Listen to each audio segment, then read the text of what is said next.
지난 2018년 한국납세자연맹은요, 청와대 측에 청와대 특별비, 그러니까 김정숙 여사 의전 비용에 대해서 정보 공개를 청구했습니다. 그런데 청와대는요, 기밀 유지, 국익 또는 사생활 침해 우려가 있다면서 해당 정보에 대해서 비공개를 하겠다라고 결정을 했습니다. 2019년 3월 한국납세자연맹은 청와대 비공개 결정에 행정소송까지 제기를 했습니다. 이 소송에서 1심 재판부는요, 이 납세자연맹이 요구한 정보 가운데 개인정보 같은 민감한 부분은 제외하고, 그러니까 이 사실상 모두 공개하라는 취지의 판결을 내렸습니다. 자, 그런데 법원의 이 결정에 대해서 청와대가 항소의 뜻을 밝힌 것으로 확인이 됐습니다. 자, 문재인 대통령은 과거 박근혜 정부의 국정농단 사건 당시 투명한 정보 공개를 주장해 왔었죠. 청와대 특권을 버리고 국민과 소통하겠습니다. 적폐청산의 시작은 국민과 함께하는 청와대입니다. 국민 위에 군림하는 대통령의 특권을 내려놓고 대통령과 국민 사이를 가로막는 장벽을 허물겠습니다. 투명하게 정보를 공개하고 대통령이 직접 국민과 소통하겠습니다.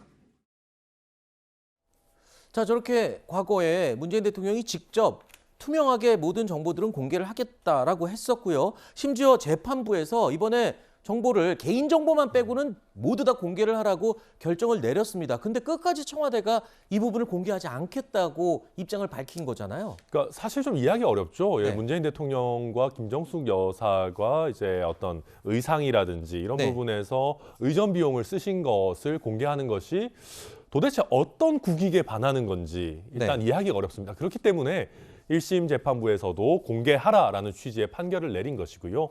그런데 지금 청와대가 이것을 공개하지 않고 있는 것은 현실적으로 항소를 하게 되면 이게 재판 기간이 걸릴 건 아니겠습니까? 그럼 문재인 대통령의 임기가 끝이 나게 됩니다. 임기가 끝이 나면 이거는 대통령실이 그대로 갖고 있는 게 아니라 대통령 기록물로 이관이 돼서 법적으로 약 15년 정도 가량 이렇게 공개가 되지 않는 기록물이 되거든요. 아, 그러면 15년 동안 그 공개는 아무도 열어볼 수가 없게 되는 건가요? 네, 그렇습니다. 그러니까 사실상 누구도 열람하기 어려운 자료가 되기 때문에 이 지금 청와대로서도 혹여나 공개돼서 어떤 문제가 생길까 봐 일단 넘겨버리겠다.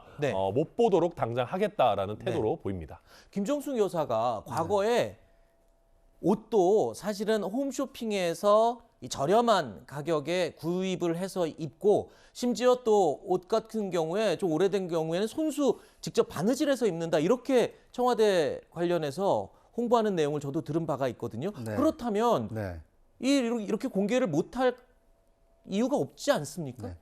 그런데 늘 그렇게 기워 입고 늘 홈쇼핑에서 사 입을 수는 없는 거 아닙니까? 그런데 이제 저는 청와대가 홍보를 할 때는 너무 자신들에게 유리한 것을 홍보했기 때문에 이렇게 좀 역풍을 맞고 있다고 생각을 합니다. 어떻게 보면 대통령 배우자는 이 외국에 나갔을 때는 한국을 대표하는 이 여성일 수 있기 때문에 한국을 대표할 만한 아름다운 옷을 입고 또는 좋은 액세서리를 하는 것이 국격을 높이는 데도 도움이 됩니다. 그런 데에서도 일부 비용이 지출됐을 개연성이 있거든요. 그런데 그런 것을 이제 적나라하게 다 시시콜콜하게 공개를 하다 보면 왜 이것은 낭비 아니냐. 이런 여러 가지 불필요한 논란과 이제 잡음이 일 수 있다 보니까 어떤 사치를 해서라기보다는 이제 공개됐을 때 이 파장을 우려해서 아마 이제 공개를 꺼리는 측면이 있어 보이고요. 역대 정부나 아니면 이번 대선에서 나타난 것을 보면 우리 국민의 어떤 그 놀라운 이 높은 의식을 볼 수 있는 것이 이 이재명 후보의 배우자 김혜경 여사의 과잉 의전이라든지 법인카드 유용에 대해서도 정밀하게 검증을 하지 않았습니까? 마찬가지로 그걸 대통령 배우자에 대해서도 과연 정당하게 이 세금을 잘 썼는지 보겠다. 이제 이런 요구가 있는 것이고 그 요구를 지금 청와대는 좀 이렇게 부적절하다라고 해서 이제 항소를 한 상태인데, 아마 이제 윤석열 당선인 그리고 앞으로 김건희 이 배우자가 청와대에서 생활을 하게 된다면 국민들이 이런 것까지도 관심을 가지고 지켜볼 수 있다. 아마 어떤 행동 하나, 어떤 물품 구입 하나 이런 것까지도 세심하게 이게 꼼꼼하게 챙겨야 되지 않을까 하는 생각이 듭니다. 네. 국민이 낸 세금이 어디에 쓰였는지 국민들이 물어보는 건 당연한 권리겠죠. 네. 자, 이렇게 우리 국민들 우리 세금이 어떻게 어디에 쓰이는지 예전 같지 않습니다. 세세하게 다 들여다보고 감시하고 있다라는 사실을 새 정부도 명심해야 되는 게 당연하겠죠. 자, 저희가 준비한 다음 소식 또 계속 이어가겠습니다. 내용 확인해 보시죠.